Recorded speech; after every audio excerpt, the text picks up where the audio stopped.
A new police chief walks into his precinct undercover, hoping to observe his officers without their masks on. But when a white cop spits in his face, thinking he's just a nobody, the entire room is moments away from a shocking revelation that will leave them all reeling. It was a muggy Tuesday morning in August when Richard Nelson, a newly appointed police chief, stepped out of his car in the heart of Blue Ridge, a small city tucked away in the rolling hills of North Carolina. Dressed in a simple plaid shirt, worn jeans, and scuffed sneakers, he didn't look the part of a man who had spent 2 decades climbing the ranks in law enforcement. That was exactly his intention. Richard believed in seeing things for what they truly were, not through the polished lens of scheduled meetings or rehearsed welcomes. As a black man stepping into a leadership role in a precinct plagued by whispers of misconduct, he wanted to observe the department unfiltered. What better way to do that than to blend in? The precinct's parking lot buzzed with officers coming and going. Richard scanned the area, noting the casual banter and occasional glances his way. No one seemed to recognize him, which was unsurprising. His appointment had been announced just days ago, and he had chosen not to publicize his arrival until the official inspection later that morning. He adjusted the brim of his baseball cap and took a deep breath. The weight of his mission, to root out the toxicity festering within the department, pressed heavy on his shoulders. He was no stranger to resistance, but he knew this job would test him in ways he hadn't yet imagined. As he approached the building, the faint sound of laughter carried through the air. Richard stepped through the precinct's side entrance, unnoticed among the hum of casual chatter and ringing phones. The tiled floors glistened under harsh fluorescent lights, and the smell of stale coffee hung in the air. He walked slowly, observing the dynamics around him. Groups of officers huddled near desks, some swapping stories, others reviewing paperwork. No one paid him much attention, until he paused near the break room. "Hey, you!" A sharp voice cut through the noise. Richard turned to see a white officer striding toward him, a smug grin plastered on his face. His badge read Officer Daniels. Behind him, a few others leaned against the wall, watching with interest. Richard opened his mouth to speak, but Daniels didn't give him the chance. "Lost, are we? This isn't a shelter," the officer said, his tone dripping with condescension. "You need to take that mess somewhere else." Richard froze, the words landing like a punch. He wasn't sure whether to correct the man immediately or let the scene unfold further. Before he could decide, Daniels stepped closer, his voice rising for the benefit of his audience. "Didn't you hear me? Get out of here. We don't need people like you hanging around." Laughter erupted from the onlookers, and Richard clenched his jaw, his heart pounding. He tried to speak, but Daniels leaned in, his face inches away. Then, without warning, the officer spit, straight into Richard's face. Time seemed to stop. Richard's breath hitched as the warm saliva dripped down his cheek. Around him, the laughter grew louder. One officer slapped the table, doubling over in amusement, while another muttered something about showing the riffraff their place. Richard's mind raced. He could feel his pulse pounding in his ears, but he kept his composure. He reached into his pocket, pulling out a handkerchief to wipe his face, his movements slow and deliberate. "Is this how you treat everyone who walks through these doors?" he asked, his voice calm but firm. Daniels smirked. "Only the ones who don't belong here." The group burst into laughter again, but Richard said nothing. Instead, he turned and walked down the hallway, leaving the officers behind. As he headed toward the precinct's main office, an intercom crackled to life, calling all personnel to the briefing room. It was time. The briefing room was abuzz with chatter as officers filed in, some carrying coffee mugs, others laughing over inside jokes. Richard entered through a side door, now holding a folder that bore the precinct's official seal. He stood just out of view, watching the room fill with familiar faces, some still chuckling from the earlier incident. At the front of the room, Captain Harris, a stout man with a graying mustache, called for order. "All right, settle down, everyone. We've got an important introduction today." The officers quieted, their curiosity piqued. Daniels leaned against the wall, his arms crossed, a smug expression still plastered on his face. The man was clearly enjoying his morning. Captain Harris cleared his throat. "As most of you know, Chief Caldwell retired last month. We've been waiting for his replacement, and I'm pleased to introduce our new leader, a man with an impressive record and a vision for this department." Richard stepped forward, his footsteps measured.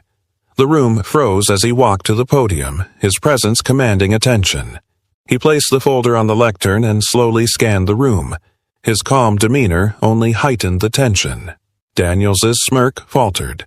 The color drained from his face as recognition dawned. The other officers exchanged uneasy glances, some whispering, others staring at Richard with wide eyes. "Good morning," Richard began, his voice steady. "My name is Richard Nelson. As of today, I'm your new chief of police." The silence was deafening. Daniel's face turned a deep shade of red, his bravado evaporating.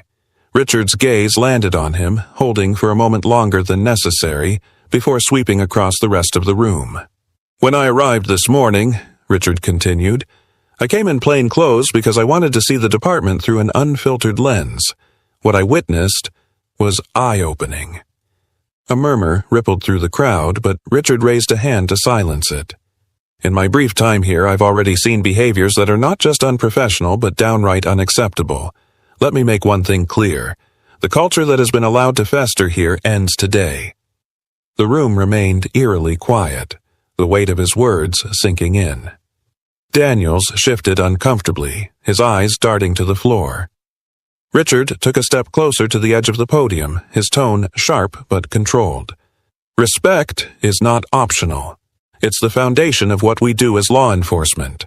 Without it, we fail, not just each other, but the community we serve." He let the silence hang for a moment, watching the officers squirm under his gaze. "This morning, some of you laughed at what you thought was just another powerless man being put in his place. But let me remind you, everyone who walks through those doors deserves respect, whether they're wearing a badge or not." His words cut through the room like a blade. No one dared to move. Richard let the silence linger, his gaze unwavering. The tension in the room was palpable, each officer acutely aware of the weight of his words.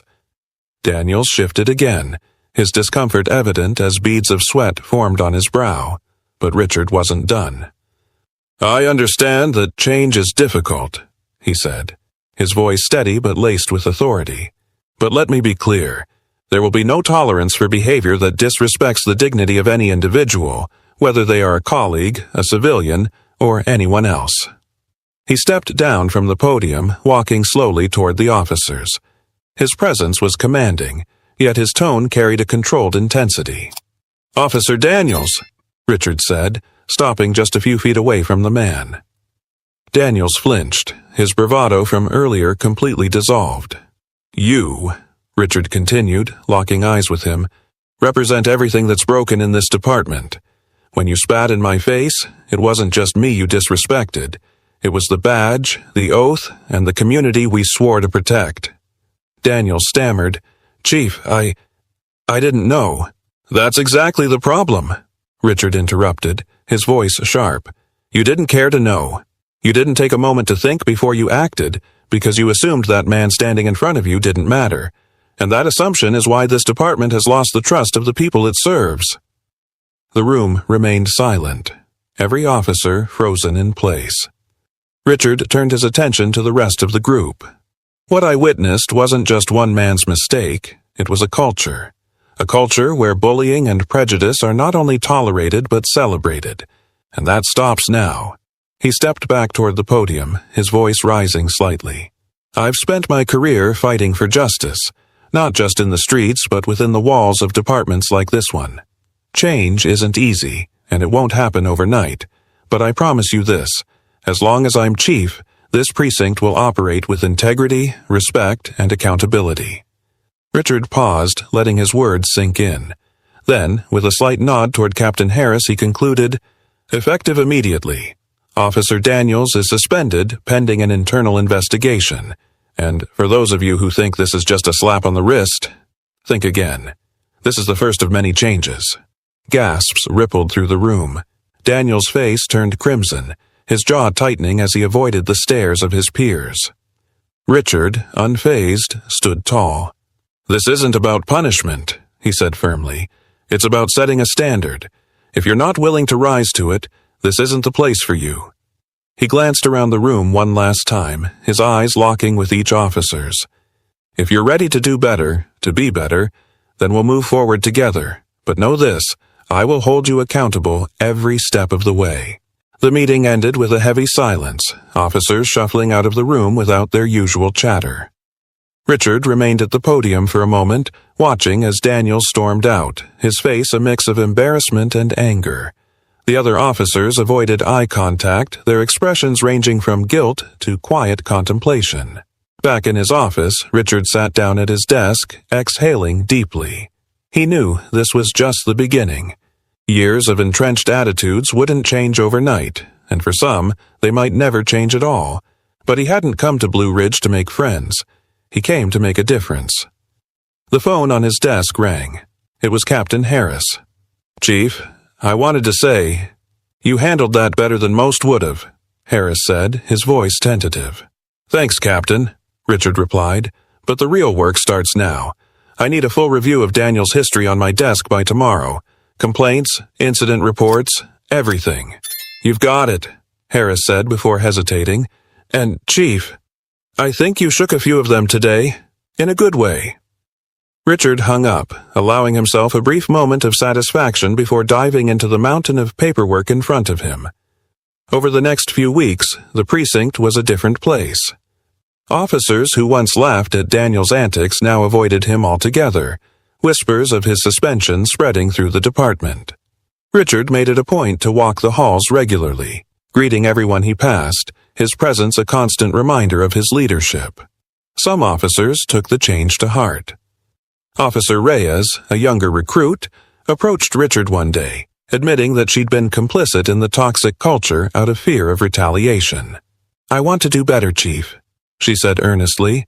"That's all I ask," Richard replied, his voice kind but firm. "It starts with you." But not everyone was willing to change. Daniels filed an appeal against his suspension, claiming unfair treatment. Richard held his ground, standing firm in his belief that accountability wasn't optional. The department's review uncovered a string of previous complaints against Daniels, ranging from excessive force to inappropriate comments. His appeal was denied, and Richard made it clear that the days of brushing misconduct under the rug were over. Despite the progress, Richard knew the road ahead would be long. Conversations about implicit bias and community relations were met with mixed reactions, but he remained undeterred. Each small victory, a recruit speaking up, an officer rethinking their approach, was a step toward something greater. One morning, Richard attended a community event where he met a young boy who shyly approached him. "Are you really the chief?" the boy asked, his eyes wide with wonder. "I am," Richard said with a smile. "My dad says the police don't care about us," the boy said, his voice barely above a whisper. Richard crouched down to meet his gaze. "I can't change the past, but I promise we're working to do better," he said gently. "And if you ever need help, you come find me, okay?" The boy nodded, a small smile breaking across his face. It was moments like this that reminded Richard why he had taken the job in the first place. By the end of his first year, the precinct was far from perfect, but it was undeniably different. Officers who couldn't adapt were gone, replaced by recruits who shared Richard's vision for a fair and respectful department. The community, once skeptical, began to see signs of change, a renewed effort to build trust and bridge divides. Richard stood in the precinct's main hallway one evening, watching as officers filed out after their shifts. The laughter and camaraderie felt different now, not at someone's expense, but genuine and inclusive. He knew there would always be challenges ahead, but for the first time he felt hopeful. Change was never easy, but it was worth every fight.